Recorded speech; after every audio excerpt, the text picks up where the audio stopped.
From my last few posts, it's starting to focus more on capturing my attention and doing the task at hand. This has been an issue since the beginning of this year. It is very noticeable that lately that I am easily distracted. I could scroll on YouTube to watch a video, and when another thumbnail attracts my attention, I would click it, even if it's halfway through the former video. Then the cycle will happen again and again. It is a very terrible habit. So today, I want to share with you why I'm starting to prefer slower devices to try to capture my attention and be intentional on what I want to do. I want to share my struggles, the devices that I use, what I've learned, and why it is a preferred way to get back on the right track. So I really hope that you resonate with this one. Let's get right into it. Knowing myself as a very curious person, I tend to do multitasking a lot. I know that I tend to start one task and then do another without finishing the former. It's always been like that since I was young, and it continues to follow me till today. As an adult, I want to control my urge to always start new things. I want to centralize my focus and attention until I finish the task. It's so hard to be in the zone these days. I've been seeing videos and articles about slow devices or tech that could help you increase your attention span with a much hope that it will help you focus, and that's what I've been trying to do. That's why we have this kind of videos or articles on my Substack. Now, slower devices doesn't only mean eink devices. It could also mean devices that has limited function or intentional usage. A good example of this is having a dumb phone like this Xteink F21 Pro that I got a few years ago, or even a dummified iPhone that I have right here. This is the iPhone 12 mini, which is my actual phone a couple of years ago. I still have it up to this day. Eink devices such as the X4 or like the Kobo Libra Color or even the 10.3 right here are good examples of these slow devices as well. I mean, this could literally mean different things to different people and really depends on how you looked at it. I mean, personally, I think these are the gadgets that are distraction-free from your main priority or your main task at hand. I have a couple of gadgets that I may consider as a slow devices, and here is how I use them. Now, these are the two main devices that are the main characters in my YouTube channel or my Substack since the very beginning because they really served me well. This is the Xteink X4 and the Kobo Libra Color. Now, the X4 is more towards my daytime e-reader because of its portability, while the Kobo Libra Color is my main nighttime e-reader because of its bigger screen and of course the front light. Now, I used to read on my iPhone as well before when I was younger. That was when I didn't know any e-readers even exist back then. Now that I knew about them, it really helps me read more with less distraction as much as possible. I used to use the Boox Palma 2 as my main on-the-go e-reader, which is very much like any Android phones out there because technically there is like a Play Store that can download any types of apps on any phones, and it is very capable device if you want it to be. However, no matter how perfect it is as an e-reader, I still find it distracting because of all the apps and the notification that I could get from this. That is why the X4 and the Kobo is still the best option because less notification and you're locked in just reading books.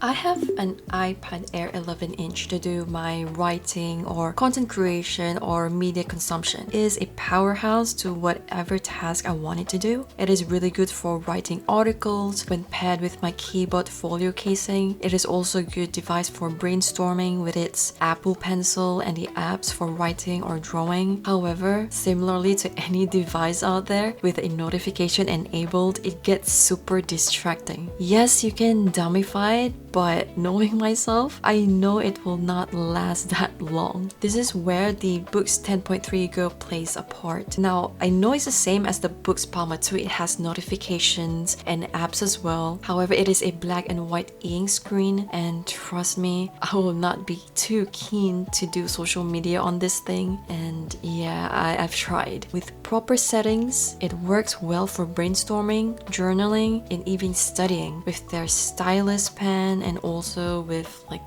the Bluetooth keyboard.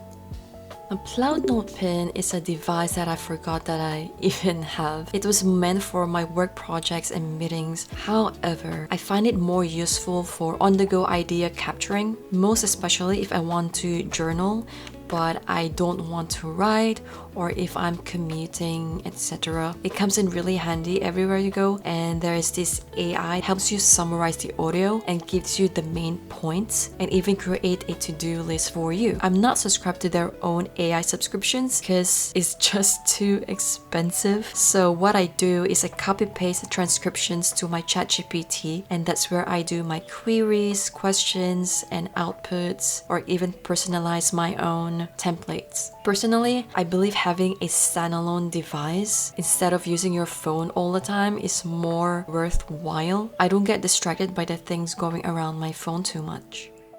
Now, this is an interesting one. I have spare phones stored in my drawer. One of them is probably you've seen before, which is the Unihertz Titan Slim, while the other is my Xteink F21 Pro, which is technically like a dumb phone with an Android OS. It is very minimal and simple. I mainly have communication apps in here like the WhatsApp, bus timing, and music, and that is pretty much it. You can try social media with this, but trust me, it is not that fun. You really shouldn't. You'll only get a little bit annoyed because it's so small and it can get very, very laggy as well. So if I want to lessen my social media intake very seriously, I would probably go back to this again for a week or two. However, at this point, it's getting very, very laggy. It's definitely the whole definition of slow devices. It will really test your patience, but hey, it still works.